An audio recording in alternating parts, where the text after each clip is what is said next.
Last lecture में हमने PBR 322 vector के बारे में डिस्कस किया था।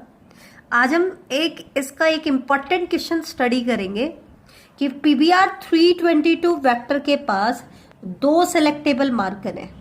कितने सेलेक्टेबल मार्कर हैं बेटा? दो सेलेक्टेबल मार्कर हैं। अब इनमें से एक सेलेक्टेबल मार्कर तो रिकॉम्बिनेंट और नॉन रिकॉम्बिनेंट को डिफरेंशिएट करेगा और एक डिफरेंशिएट करेगा बेटा ट्रांसफॉर्मेंट को नॉन ट्रांसफॉर्मेंट से। ठीक है, तो इनमें दोनों में से कौन सा सेलेक्टेबल मार्कर किसको सेलेक्ट करने में हेल्प करता है वो डिपेंड करता है कि आप कौन सा रेस्ट्रिक्शन एंजाइम यूज करते हो। जैसे कि मान लेते हैं कि हम BAM-H1 रेस्ट्रिक्शन एंजाइम को यूज कर रहे हैं। किसको यूज कर रहे हैं? BAM-H1 रेस्ट्रिक्शन एंजाइम को यूज कर रहे हैं। तो अगर हम लाइगेट कर दें फॉरेन डीएनए को at the BAM-H1 site of tetracycline resistant gene in the vector PBR 322, ये क्या कहेगा बेटा? हम BAM-H1 रेस्ट्रिक्शन एंडोन्यूक्लियस एंजाइम को यूज कर रहे हैं, तो वेक्टर में रेस्ट्रिक्शन एंजाइम कहाँ कट लगाएगा? यहाँ पे, और यहाँ कट लगेगा तो बेटा जो फॉरेन डीएनए इंसर्ट होगा वो भी कहाँ इंसर्ट होगा? टेट्रासाइक्लिन रेजिस्टेंट रीजन में। तो ध्यान से देखें, जैसे ही BAM-H1 पे कट लगा और फॉरेन डीएनए को हमने इस रीजन में इंसर्ट कराया, टेट्रासाइक्लिन के लिए जो रेजिस्टेंट एबिलिटी थी वो क्या होगी? लॉस्ट होगी, क्योंकि इसको हमने काटा, इसको काट करके रिमूव कर दिया और इसकी जगह पे हमने क्या लगा दिया है बेटा? BAM-H1 लगा दिया ना, सॉरी, फॉरेन डीएनए को इंसर्ट कर दिया है। तो इसकी जगह पे हमने किसको इंसर्ट कर दिया? फॉरेन डीएनए को। अब एक चीज सोच के देखो, अब वेक्टर जो रिकॉम्बिनेंट वेक्टर बन गया है, रिकॉम्बिनेंट डीएनए बन गया है, वो सिर्फ अब एम्पिसिलिन के लिए रेजिस्टेंट है। किसके लिए रेजिस्टेंट है? एम्पिसिलिन के लिए। टेट्रासाइक्लिन की रेजिस्टेंट एबिलिटी को उसने क्या कर दिया है? लॉस कर दिया है। क्यों कर दिया है लॉस? क्योंकि टेट्रासाइक्लिन के लिए रेजिस्टेंस एबिलिटी देने वाला जो जीन था ना, उसकी जगह पे उसको कट करके हमने किसको इंसर्ट कर दिया है? फॉरेन डीएनए को इंसर्ट कर दिया। फिर हम क्या करते हैं? रिकॉम्बिनेंट डीएनए को अलाउ करते हैं कि वो होस्ट को अटैक करे, मतलब ट्रांसफॉर्मेशन कराते हैं। अब होस्ट हमारा क्या है बेटा? किसी भी एंटीबायोटिक के लिए रेजिस्टेंट नहीं है। तो अगर दो ऑप्शन है, एक तो होस्ट के अंदर आपका रिकॉम्बिनेंट डीएनए ट्रांसफर हो और दूसरा ऑप्शन क्या है कि ट्रांसफर ना हो। अगर रिकॉम्बिनेंट डीएनए ट्रांसफर होता है बेटा, तो ध्यान से देखना, अगर रिकॉम्बिनेंट डीएनए ट्रांसफर होता है तो उसमें आपका डिजायर्ड जीन चला गया है, साथ में क्या चला गया है? Ampicillin resistant region. क्यों? क्योंकि अब जो रिकॉम्बिनेंट डीएनए था वो एम्पिसिलिन के लिए रेजिस्टेंट तो था, लेकिन टेट्रासाइक्लिन के लिए रेजिस्टेंट एबिलिटी वो लॉस कर चुका था। तो एम्पिसिलिन रेजिस्टेंट रीजन किस में चला गया? होस्ट में। इसका मतलब होस्ट को अगर हम एम्पिसिलिन एंटीबायोटिक कंटेनिंग मीडिया में ग्रो कराएं, कंटेनिंग मीडिया में अगर ग्रो कराएं तो आपका ट्रांसफॉर्मेंट तो ग्रो करेगा, लेकिन नॉन ट्रांसफॉर्मेंट ग्रो नहीं करेगा। क्यों नहीं करेगा? क्योंकि इसके पास इस एंटीबायोटिक के लिए रेजिस्टेंट रीजन नहीं है। इसके पास तो था नहीं, आया कहां से? रिकॉम्बिनेंट डीएनए से आया। इसमें ट्रांसफॉर्मेशन हुआ ही नहीं, तो एम्पिसिलिन रेजिस्टेंट रीजन आया ही नहीं। इसने ट्रांसफॉर्मेशन कर लिया तो एम्पिसिलिन रेजिस्टेंट रीजन इसमें आ जाएगा। ठीक है, तो इस तरीके से हमें सेलेक्ट करना है। लेकिन बेटा रिकॉम्बिनेंट डीएनए को हम सेलेक्ट नहीं कर सकते। क्यों नहीं कर सकते? क्योंकि ये तो डीएनए है। अब ग्रो कौन करेगा? डीएनए थोड़ी ना करता है एंटीबायोटिक कंटेनिंग मीडिया में, वो तो आपका बैक्टीरिया करेगा। तो बैक्टीरिया को देख करके हमें आइडेंटिफाई करना है। क्या आइडेंटिफाई करना है? हमारे पास तीन ऑप्शन हो जाएंगे, जैसे कि मैंने पहले भी कहा था, क्योंकि हम आरडीएनए को तो सेलेक्ट कर नहीं सकते। तो सबसे पहले तो हम सेलेक्ट करेंगे किसको? ट्रांसफॉर्मेंट और नॉन ट्रांसफॉर्मेंट को, कि जिसमें वेक्टर इंसर्ट हुआ है या नहीं हुआ, वो हमें देखना है। फिर हम किसको देखेंगे बेटा? जिसमें ट्रांसफॉर्मेशन हुआ है उसमें रिकॉम्बिनेंट डीएनए आया है या नॉर्मल वेक्टर आया है। तो हम बैक्टीरिया को सिलेक्ट करेंगे, ई कोलाई को सिलेक्ट करेंगे। तो कैसे सिलेक्ट करेंगे वो हमें देखना है। तो सबसे पहले हम ट्रांसफॉर्मेंट को नॉन ट्रांसफॉर्मेंट से डिफरेंशिएट करेंगे। इसके लिए बेटा हम यूज करते हैं पॉजिटिव सिलेक्शन। क्या यूज करते हैं? Positive selection. पॉजिटिव सिलेक्शन मतलब जिसको हमें सेलेक्ट करना है वो पॉजिटिव रिस्पॉन्स देगा। कैसे? हमने क्या किया बेटा, दोनों को ग्रो कराया। किसके अंदर? हमने ग्रो कराया एम्पिसिलिन कंटेनिंग मीडिया में। तो आपका मैं आपको बताऊंगी आगे, नॉन ट्रांसफॉर्मेंट बैक्टीरिया जो है उसमें तो एम्पिसिलिन कंटेनिंग जो मीडिया है वो ट्रांसफर हुआ ही नहीं, वो हम आगे बात करेंगे। लेकिन यहाँ पे मैं पहले आपको ये बता देती हूँ, जो आपके पास 3 टाइप के इकोलाई होंगे। एक तो होगा नॉन ट्रांसफॉर्मेंट इकोलाई जिसमें कोई वेक्टर ट्रांसफर नहीं हुआ है। एक होगा ट्रांसफॉर्मेंट है जिसमें रिकॉम्बिनेंट डीएनए है, और एक होगा ट्रांसफॉर्मेंट जिसमें रिकॉम्बिनेंट डीएनए नहीं है। मतलब वेक्टर तो इंसर्ट हुआ है लेकिन वो वेक्टर रिकॉम्बिनेंट वेक्टर नहीं है। ठीक है, तो सबसे पहले ट्रांसफॉर्मेंट को नॉन ट्रांसफॉर्मेंट से डिफरेंशिएट करने के लिए हमें पॉजिटिव सिलेक्शन करना है। फिर ट्रांसफॉर्मेंट बैक्टीरिया में से रिकॉम्बिनेंट डीएनए को आइसोलेट करने के लिए हमें नेगेटिव सिलेक्शन देना पड़ेगा। नेगेटिव सिलेक्शन का मतलब है जो हमें चाहिए वो नेगेटिव रिस्पॉन्स देगा। कैसे, वो हम बात करते हैं। तो सबसे पहले हम बात कर लेते हैं पॉजिटिव सिलेक्शन की।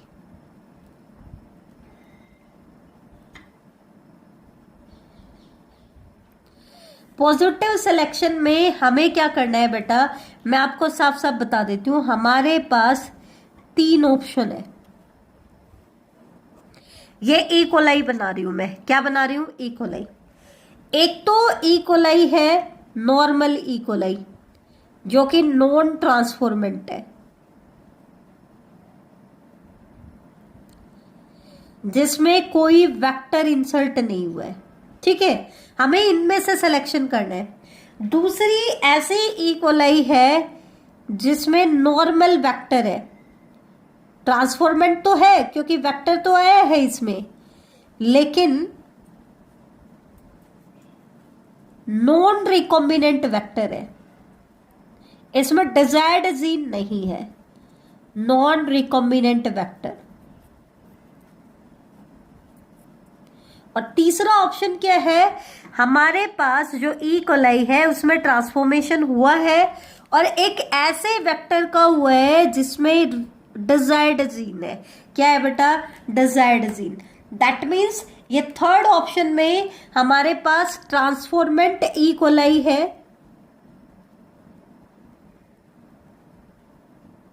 विद रिकॉम्बिनेंट डीएनए, जिसमें रिकॉम्बिनेंट डीएनए मतलब डिजायर्ड जीन है। तो एक्चुअल में देखा जाए तो हमें क्या चाहिए? ये चाहिए। लेकिन बाकी बैक्टीरिया से हम इसको कैसे सेपरेट करेंगे? तो पहले स्टेप में तो हम क्या करेंगे, नॉन ट्रांसफॉर्मेंट को इनसे अलग कर देंगे। ठीक है, तो ये तो है पॉजिटिव सिलेक्शन। तो इसके लिए हमें क्या यूज करना है? इसके लिए हमें PBr 322 वेक्टर को याद करना पड़ेगा। हमने PBr 322 वेक्टर बनाया था।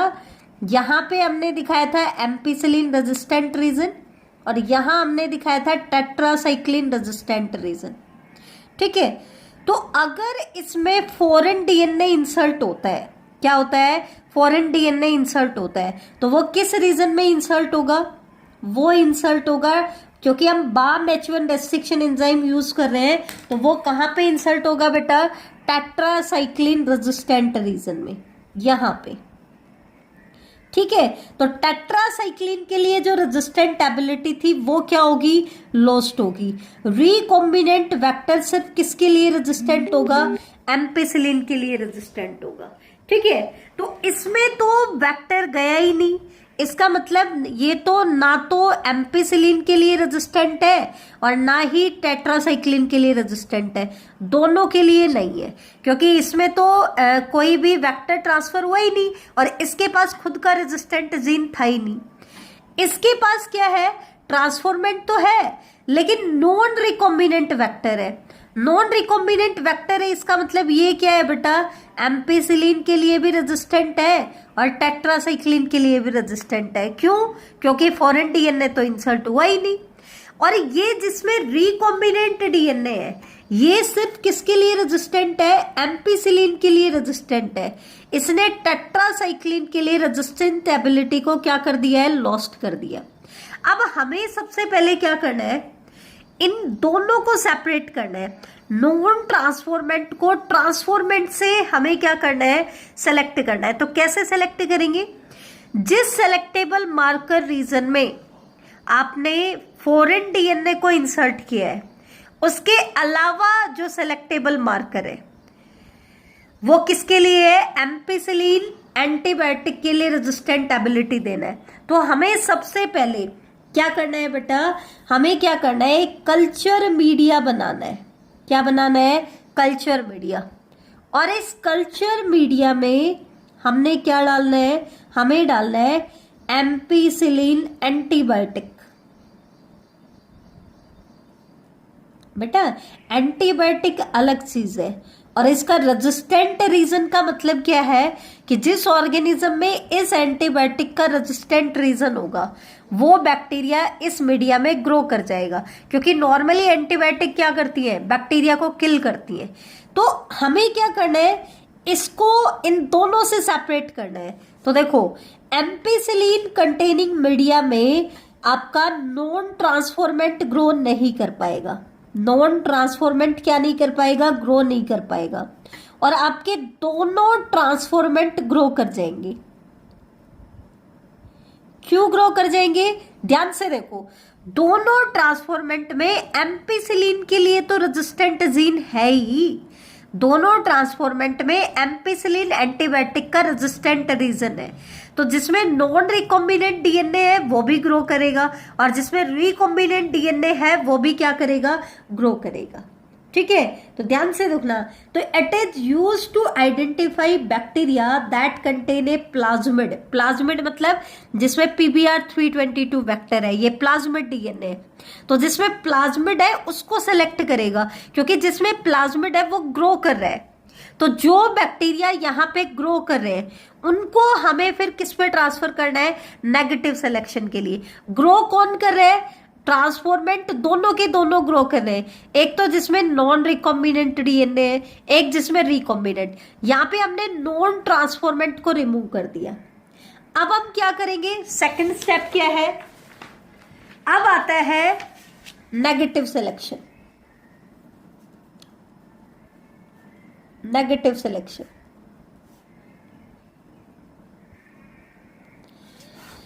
पॉजिटिव सिलेक्शन में हमने क्या पढ़ा उसके बारे में मैं आपको बता देती हूँ ताकि दोबारा से रिवाइज हो जाए।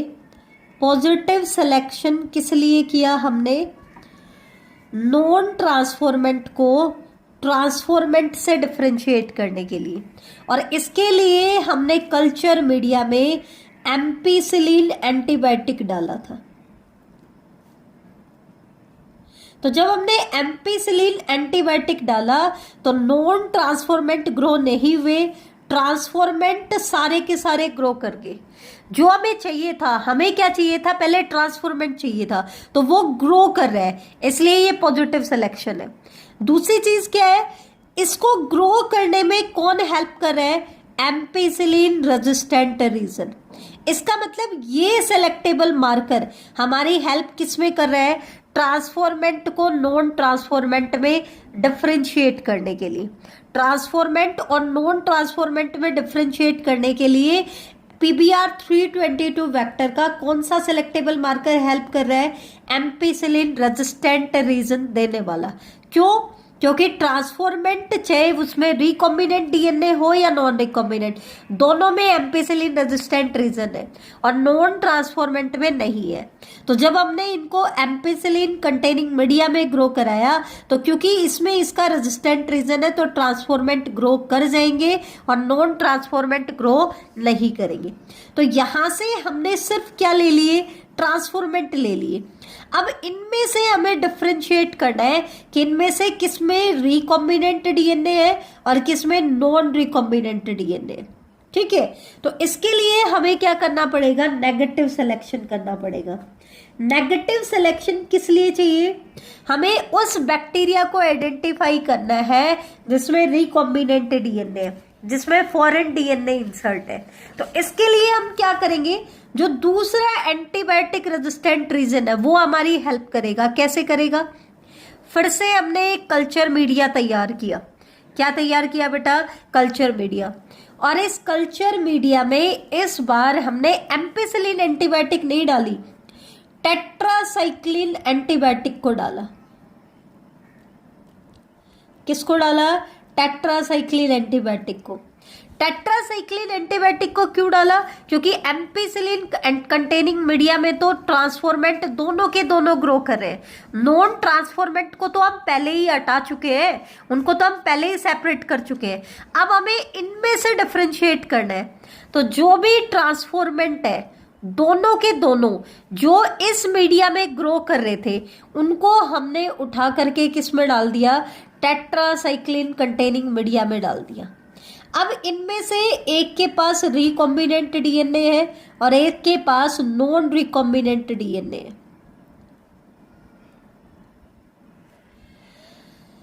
अब हमने क्या पढ़ा था? जिसके पास रिकॉम्बिनेंट डीएनए था उसके पास एम्पिसिलिन रेजिस्टेंट रीजन तो था, लेकिन टेट्रासाइक्लिन रेजिस्टेंट रीजन नहीं था, क्योंकि वहां पे क्या इंसर्ट हो गया था? Foreign DNA. तो ध्यान देना, जिस ट्रांसफॉर्मेंट में रिकॉम्बिनेंट डीएनए है उसने टेट्रासाइक्लिन की रेजिस्टेंट एबिलिटी को क्या कर दिया है? लॉस्ट कर दिया है, क्योंकि टेट्रासाइक्लिन रेजिस्टेंस प्रोवाइड करने वाले रीजन में आपका फॉरेन डीएनए इंसर्ट हुआ था, इसलिए वो टेट्रासाइक्लिन के लिए रेजिस्टेंट एबिलिटी को लॉस्ट कर गया था। दूसरी तरफ जो नॉन रिकॉम्बिनेंट डीएनए था, क्योंकि उसमें फॉरेन डीएनए इंसर्ट नहीं हुआ तो उसमें अभी भी टेट्रासाइक्लिन रेजिस्टेंट रीजन है। तो इस मीडिया में non recombinant DNA containing bacteria तो ग्रो करेगा और जिसमें रिकॉम्बिनेंट डीएनए है वो ग्रो नहीं करेगा। तो यहां पर देखो, हमें चाहिए तो क्या था? रिकॉम्बिनेंट डीएनए कंटेनिंग बैक्टीरिया, लेकिन वो ग्रो नहीं कर रहा। जो हमें चाहिए वो ग्रो नहीं कर रहा, उसकी ग्रोथ इनहिबिट हो रही है, इसलिए इसको हम कहते हैं नेगेटिव सिलेक्शन। यहाँ पे हमें ट्रांसफॉर्मेंट चाहिए था और वो इस मीडिया में ग्रो कर पा रहा था, इसलिए ये क्या कहला रहा था? Positive selection.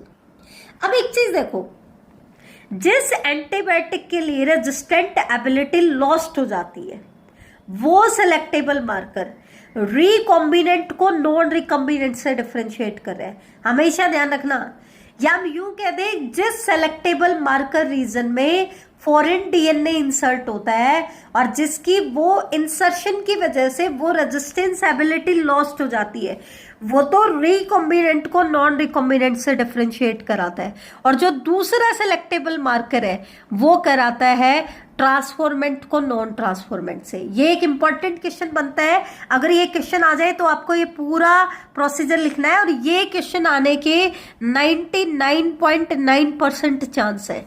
अच्छे से प्रिपेयर करना इस वाले क्वेश्चन को, ठीक है? कि क्वेश्चन क्या है कि one selectable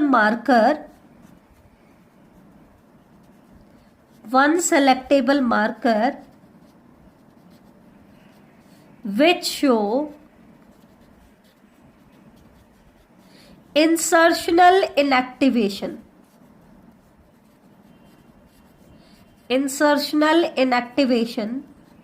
select recombinant and other help in selection of transformant. पहले हम ट्रांसफॉर्मेंट को सेलेक्ट करेंगे, ठीक है? फिर ट्रांसफॉर्मेंट में से जिसमें रिकॉम्बिनेंट डीएनए होगा उसको सेलेक्ट करेंगे। हम करेंगे बैक्टीरिया को ही, ठीक है? लेकिन हमारे पास 3 ऑप्शन है, जैसे कि मैंने पहले बताया था। हमारे पास 3 ऑप्शन कौन कौन से हैं बेटा? हमारे पास 3 ऑप्शन ये है।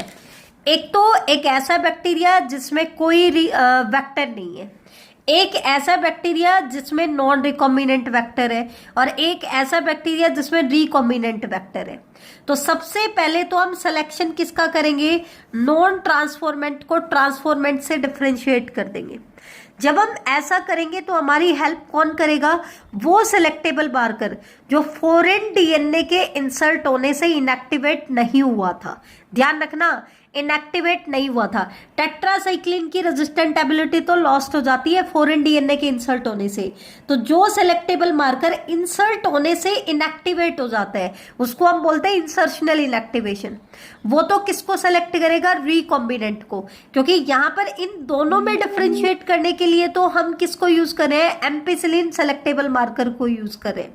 लेकिन इनमें से डिफरेंशिएट करने के लिए हमें किसको यूज करना पड़ेगा? टेट्रासाइक्लिन को, जो इंसर्शनल इनएक्टिवेशन शो करता है। तो ये चीज इंपॉर्टेंट है। अब दूसरा केस बता देती हूं ताकि आपको समझ में आ जाए। हम सेम पीबीआर 322 वेक्टर की बात करते हैं। पहले केस में हमने किसको सेलेक्ट किया था? हमने एम्पिसिलिन रेजिस्टेंट रीजन हमारी हेल्प कर रहा था ट्रांसफॉर्मेंट को नॉन ट्रांसफॉर्मेंट से डिफरेंशिएट करने में, और टेट्रासाइक्लिन रेजिस्टेंट रीजन हमारी हेल्प कर रहा था रिकॉम्बिनेंट को नॉन रिकॉम्बिनेंट से सेलेक्ट करने में। अब हम दूसरा केस ले लेते हैं। यहाँ पे बाम H1 की रिकॉग्निशन साइट है, यहाँ पे साल 1 की रिकॉग्निशन साइट है, यहाँ पे PVU फर्स्ट की और यहाँ पे PST फर्स्ट। पहले हमने माना था कि हम बाम H1 को यूज करें। अब मैं कह रही हूं कि हम बाम H1 को यूज नहीं कर रहे। हम क्या कर रहे हैं? हम PST फर्स्ट को यूज कर लेते हैं। अगर हम PST फर्स्ट को यूज करेंगे तो आपका रिकॉम्बिनेंट डीएनए में क्या होगा बेटा? ध्यान से देखना। रिकॉम्बिनेंट डीएनए इस बार एम्पिसिलिन रेजिस्टेंट रीजन में इंसर्ट करेगा फॉरेन डीएनए को। तो फॉरेन डीएनए आपका यहां इंसर्ट होगा, और फॉरेन डीएनए यहां इंसर्ट होगा तो एम्पिसिलिन के लिए जो रेजिस्टेंटेबिलिटी थी वो लॉस्ट हो जाएगी। आपका रिकॉम्बिनेंट वेक्टर किसके लिए रेजिस्टेंट रहेगा? टेट्रासाइक्लिन के लिए रेजिस्टेंट रहेगा। फिर हमारे पास 3 बैक्टीरिया आएंगे। कैसे? 3 बैक्टीरिया कौन कौन से? एक तो ऐसा बैक्टीरिया जिसमें कोई वेक्टर नहीं है, एक ऐसा बैक्टीरिया जिसमें नॉन रिकॉम्बिनेंट वेक्टर है, और एक ऐसा बैक्टीरिया जिसमें रिकॉम्बिनेंट वेक्टर है। ठीक है, तो ये तो है नॉन ट्रांसफॉर्मेंट।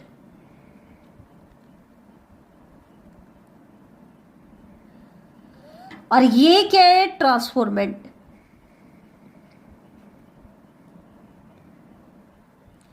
अब मैंने क्या बताया कि जो आपका जिसके अंदर आपका रिकॉम्बिनेंट वेक्टर होगा उसमें क्या होगा बेटा? आपका एम्पिसिलिन रेजिस्टेंट रीजन नहीं होगा। कौन सा रीजन नहीं होगा? एम्पिसिलिन रेजिस्टेंट रीजन नहीं होगा। ध्यान से देखना, उसने एम्पिसिलिन के लिए रेजिस्टेंट एबिलिटी को क्या कर दिया बेटा? लॉस्ट कर दिया। उसके पास सिर्फ किसकी रेजिस्टेंट एबिलिटी है? टेट्रासाइक्लिन की रेजिस्टेंट एबिलिटी है। लेकिन जो नॉन रिकॉम्बिनेंट है वो एम्पिसिलिन के लिए भी रेजिस्टेंट है और टेट्रासाइक्लिन के लिए भी रेजिस्टेंट है। तो आपके पास 2 कल्चर मीडिया है।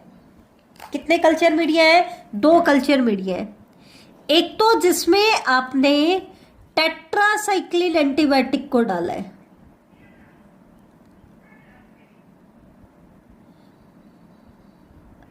और एक जिसमें आपने एम्पिसिलिन कंटेनिंग एम्पिसिलिन एंटीबायोटिक को डाला है।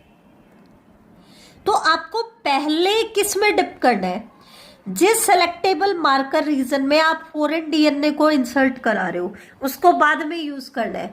ठीक है, तो आपको क्या करना है? सबसे पहले, क्योंकि हमने फॉरेन डीएनए इंसर्ट कराया एम्पिसिलिन रेजिस्टेंट रीजन में, तो हमें पहले एम्पिसिलिन कंटेनिंग मीडिया में ग्रो नहीं कराना है। हमने इन तीनों बैक्टीरिया को किस में डालना है?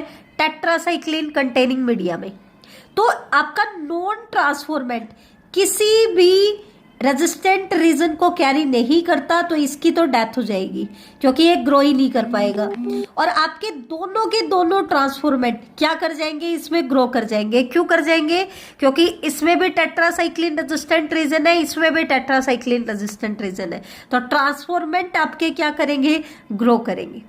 फिर जो ट्रांसफॉर्मेंट ग्रो करेंगे उनको आपको फिर टेट्रासाइक्लिन से निकाल करके किस में डालना है? एम्पिसिलिन में। लेकिन जब आपने ट्रांसफॉर्मेंट को एम्पिसिलिन कंटेनिंग मीडिया में डाला तो आपने क्या देखा? जिसमें रिकॉम्बिनेंट डीएनए है ये वाला, ठीक है, जिसमें रिकॉम्बिनेंट डीएनए है उसके पास तो एम्पिसिलिन रेजिस्टेंट रीजन है ही नहीं, तो ये तो एम्पिसिलिन कंटेनिंग मीडिया में ग्रो नहीं कर पाएगा। और जिसके पास नॉन रिकॉम्बिनेंट वेक्टर है, क्योंकि उसके पास एम्पिसिलिन रेजिस्टेंट रीजन है, तो वो क्या कर जाएगा, ग्रो कर जाएगा। तो यहां पे देखिए, जब आपने पीएसटी फर्स्ट को यूज किया तो इंसर्शनल इनएक्टिवेशन किसने शो किया, एम्पिसिलिन रेजिस्टेंट सेलेक्टेबल मार्कर ने, इंसर्शनल इनएक्टिवेशन। तो ये सेलेक्टेबल मार्कर किसको सेलेक्ट कर रहा है, रिकॉम्बिनेंट को नॉन रिकॉम्बिनेंट से, जबकि दूसरा सेलेक्टेबल मार्कर किसको सेलेक्ट करेगा, ट्रांसफॉर्मेंट को नॉन ट्रांसफॉर्मेंट से। तो हमेशा ध्यान रखना, जो सेलेक्टेबल मार्कर फॉरेन डीएनए के इंसर्ट होने की वजह से इंसर्शनल इनएक्टिवेशन शो करता है, वो सेलेक्टेबल मार्कर रिकॉम्बिनेंट को नॉन रिकॉम्बिनेंट से डिफरेंशिएट करेगा, और दूसरा सेलेक्टेबल मार्कर ट्रांसफॉर्मेंट को नॉन ट्रांसफॉर्मेंट से सेलेक्ट करेगा। मैंने आपको 2 एग्जाम्पल देकर के बता दिए है बेटा, ये क्वेश्चन 99.9 नहीं 100% पेपर में आना है। पीबीआर 322 वेक्टर का डायग्राम और ये वाला क्वेश्चन कि इसमें एक सेलेक्टेबल मार्कर ट्रांसफॉर्मेंट को सेलेक्ट करता है और दूसरा सेलेक्टेबल मार्कर नॉन रिकॉम्बिनेंट को रिकॉम्बिनेंट से सेलेक्ट कराता है। तो ये बहुत इंपॉर्टेंट क्वेश्चन है। अब में हम थोड़ा सा बात कर लेते हैं इंसर्शनल इनएक्टिवेशन के बारे में, कि यहां पे जो हमने इंसर्शनल इनएक्टिवेशन की बात की है वो कौन शो कर रहा है, कोई एंटीबायोटिक रेजिस्टेंट रीजन शो कर रहा है, इंसर्शनल इनएक्टिवेशन। बेटा ध्यान से देखना, ये एक थोड़ा सा इंप्रूवमेंट करके मैं इसमें दिखा रही हूं। यहां पर जो हमने इंसर्शनल इनएक्टिवेशन दिखाया, इंसर्शनल इनएक्टिवेशन मतलब inactivation of a gene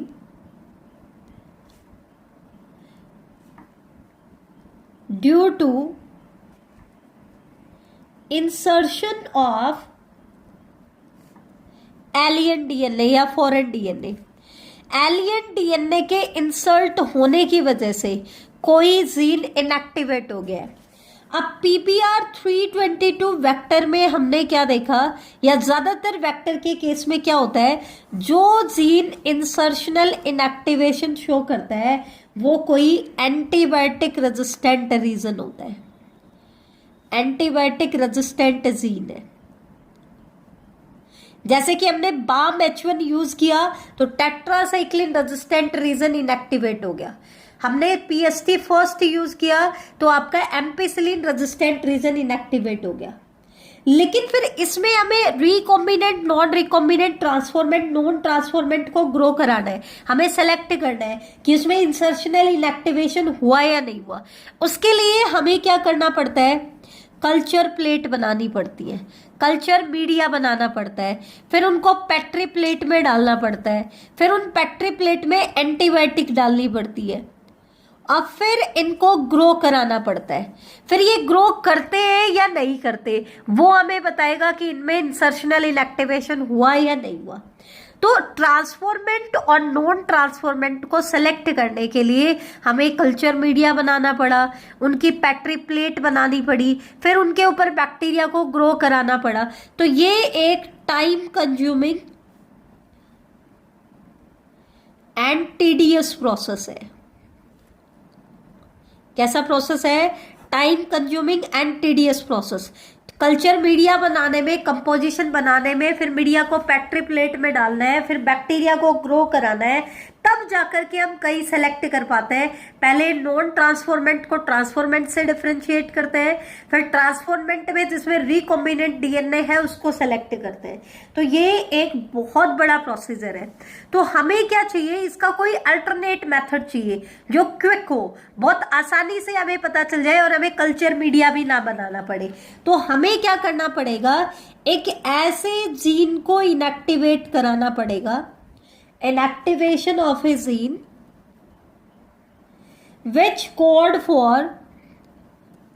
for a chromogenic substrate, chromogenic substrate। Chromogenic मतलब कलर प्रोड्यूसिंग, क्रोमो मतलब कलर, जेनिक मतलब जनरेट करने वाला। मतलब कोई ऐसा जीन है, मान लो ये आपका वेक्टर है और इसके अंदर ये जीन ऐसा है जो कोई कलर देता है, ठीक है। ये है आपका नॉन रिकॉम्बिनेंट वेक्टर। तो नॉन रिकॉम्बिनेंट वेक्टर तो आपका कलर्ड होगा। कैसा होगा? कलर्ड, क्योंकि इसके पास तो ये जीन है। लेकिन अगर हम इसी रीजन में जो कलर की प्रोडक्शन करता है, इसी रीजन में अगर हम फॉरेन डीएनए को इंसर्ट करा दें, तो ये कलर प्रोड्यूस करने वाला जो जीन था वो इनएक्टिवेट हो गया, क्योंकि उसकी जगह पे क्या आ गया? Alien DNA. तो उसके आने से ये इनएक्टिवेट हो गया। तो इनएक्टिवेट हो गया तो रिकॉम्बिनेंट तो हमारे पास बन गया, लेकिन अब कलर प्रोड्यूस नहीं होगा। प्रोजेनी कैसी हो जाएंगी? कलरलेस। तो सिंपली कलर देख करके हमें पता चल जाएगा कि हमारे पास रिकॉम्बिनेंट बना या नहीं बना। कैसे? नॉन रिकॉम्बिनेंट तो कलर्ड है क्योंकि एक क्रोमोजेनिक जीन प्रेजेंट है, ठीक है। लेकिन जैसे ही एलियन डीएनए इसमें इंसर्ट हुआ, ये क्या होगा बेटा? इसने कलर प्रोड्यूस करना बंद कर दिया, क्योंकि जो कलर प्रोड्यूस करने वाला जीन था वो क्या हो गया बेटा? इनएक्टिवेट हो गया, ठीक है। तो बेटा हमें फॉरेन डीएनए को एक ऐसे जीन सेगमेंट में इंसर्ट कराना है जो किसी क्रोमोजेनिक सबस्ट्रेट के लिए कोड करता है। अगर ऐसा हम करेंगे तो हमें ऐसे कल्चर मीडिया बनाने की जरूरत नहीं पड़ेगी, ना ही किसी ऑर्गेनिज्म को ग्रो कराना पड़ेगा। सिंपली कलर देख के ही हमें पता चल जाएगा कि आपका रिकॉम्बिनेंट बना या नहीं बना, ट्रांसफॉर्मेंट बना या नहीं बना। कैसे पता चलेगा? मान लो ये जो जीन है ये कोड करता है बीटा गैलेक्टोसाइडेज एंजाइम के लिए,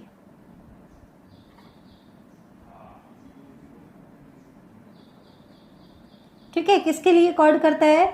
बीटा गैलेक्टोसाइडेज एंजाइम के लिए कोड करता है। एक्चुअल में बीटा गैलेक्टोसाइडेज जो एंजाइम होता है ये किसी क्रोमोजेनिक सबस्ट्रेट के लिए कोड करता है। तो हमें क्या करना है?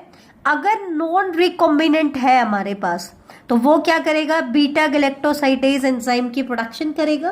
तो अगर ये बीटा गैलेक्टोसाइडेज एंजाइम की प्रोडक्शन करता है तो क्रोमोजेनिक सबस्ट्रेट प्रेजेंट हो जाता है। तो इसकी वजह से ये देता है बेटा ब्लू कलर की कॉलोनी, ब्लू कलर कॉलोनी देता है।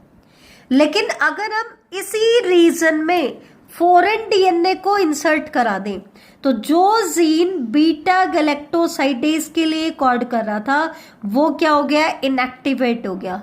क्यों इनएक्टिवेट हो गया? फॉरेन डीएनए के इंसर्ट होने की वजह से उसका ऑप्रोन डिस्टर्ब हो गया, पूरा ऑप्रोन एक साथ नहीं आ पाया, तो इसकी वजह से वो इनएक्टिवेट हो गया। इनएक्टिवेट हो गया तो ये एंजाइम की प्रोडक्शन नहीं हुई। एंजाइम की प्रोडक्शन नहीं हुई तो क्रोमोजेनिक सबस्ट्रेट नहीं बना, और क्रोमोजेनिक सबस्ट्रेट नहीं बना तो कलर भी प्रोड्यूस नहीं होगा। तो हमेशा ध्यान रखना, रिकॉम्बिनेंट जो है वो बैक्टीरिया की कलरलेस कॉलोनी बनाएगा। ई कोलाई की बात करें, ई कोलाई में ये होता है। तो अगर आपका नॉन रिकॉम्बिनेंट है तब तक तो वो ब्लू कलर की कॉलोनी बनाएगा, लेकिन जैसे ही वो रिकॉम्बिनेंट बन जाएगा उसके जो प्रोजेनी बनेंगे वो कैसे बनेंगी? कलरलेस बनेंगी। तो सिंपली कलर देख के हमें पता चल जाएगा कि रिकॉम्बिनेंट बना या नहीं बना, ठीक है। तो ये चीज इंपॉर्टेंट है। हालांकि इनिशियली जो हम इंसर्शनल इनएक्टिवेशन करा रहे थे वो किसी एंटीबायोटिक रेजिस्टेंट रीजन की करा रहे थे, लेकिन वहां पर हमें सिलेक्शन के लिए कल्चर प्लेट बनानी पड़ रही थी और उन कल्चर प्लेट पे बैक्टीरिया को ग्रो कराना पड़ रहा था, तब जाकर के हमें पता चल रहा था। तो हमें कोई डायरेक्ट मेथड चाहिए था। तो यहाँ पर जो जीन एक क्रोमोजेनिक सबस्ट्रेट के लिए कोड कर रहा है वो एक रिपोर्टर जीन का काम कर रहा है। रिपोर्टर जीन मतलब वो हमें रिपोर्ट दे रहा है, हमें बता रहा है कि कौन रिकॉम्बिनेंट है कौन रिकॉम्बिनेंट नहीं है। तो वो हमारी हेल्प कर रहा है सिलेक्शन में। तो ये तो था बेटा वेक्टर का टॉपिक जो बहुत इंपॉर्टेंट है, जो पेपर में आएगा, ठीक है।